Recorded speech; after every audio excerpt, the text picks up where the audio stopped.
I am speaking about an issue with the awareness wheel as it concerns a work situation with a boss who I directly report to.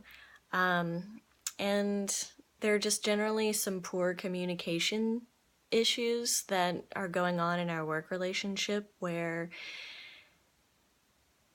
I'm actually leaving to go out of town tonight to be on the East Coast for the remainder of the week for investor meetings, and he hasn't told me when I need to be where, even though I'm taking a red eye after class and I'm trying to juggle a lot of priorities.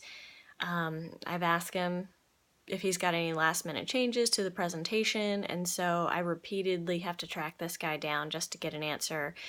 And there's a lot of frustration already in the relationship just because he won't take the time to communicate, or the pattern for communicating is waiting on me to pick up the phone and call him. And he's a really busy guy, so I understand he's juggling a lot of priorities. One of the strengths that I bring to the work relationship is that I like to get ahead of things. I like to go ahead and have stuff done ahead of time. That way, if there are last minute emergencies, we have less scrambling to do. And that's something that's not coming out in our partnership. And I think it's something that he could really benefit from, is having someone who's staying on top of things and getting ahead of the workload. So I know a conversation is coming with my boss, Brian, about how to communicate better. And I see this being a big issue because if we aren't able to communicate better, then there's going to be a limited potential for me to add value to our team.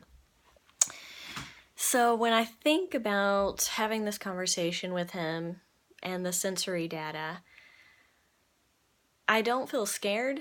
I actually feel kind of angry. Like, why can't he take the time to communicate with me, either via email or over the phone? It doesn't have to be always whenever I pick up the phone to call him, but to at least follow up, respond to an email instead of it continuing to be a situation where I'm tracking him down. My feelings and my emotions about it are, I kind of feel disrespected. Like it's not a priority for him to take the time to communicate. And we've already seen areas where I'm sending out information to a client or a customer and it's not the latest revision because he's not sharing that information with me. So my thinking and my beliefs are that I'm going to be the person who looks bad. I'm going to be the person who is new to the team, so I've got a lot of pressure to be able to perform.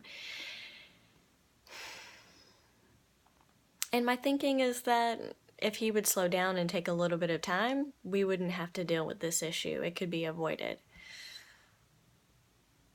The other parts of the awareness wheel, as far as this issue is concerned and being able to process, my tendency in this work relationship has been to kind of avoid something until I absolutely need to reach out.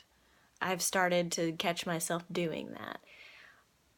But today I realized if I were to take a more proactive approach, pick up the phone and call him every morning just for a quick check-in, then he might feel like I'm more engaged or that I'm looking for ways to contribute instead of waiting for stuff to be kind of handed to me or delegated.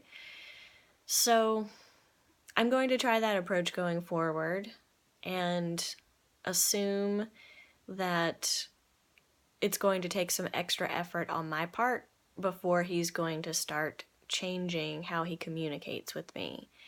I think that's going to make a big difference. I'm hopeful that it will. And I think trying to look at the situation from that perspective is moving into the awareness and the searching talk of, okay, what can I do to help? What's on the agenda today? Can you tell me where we are with our to-do list? What are the items that I can run with and go ahead and get ahead of instead of it be fire drill mode?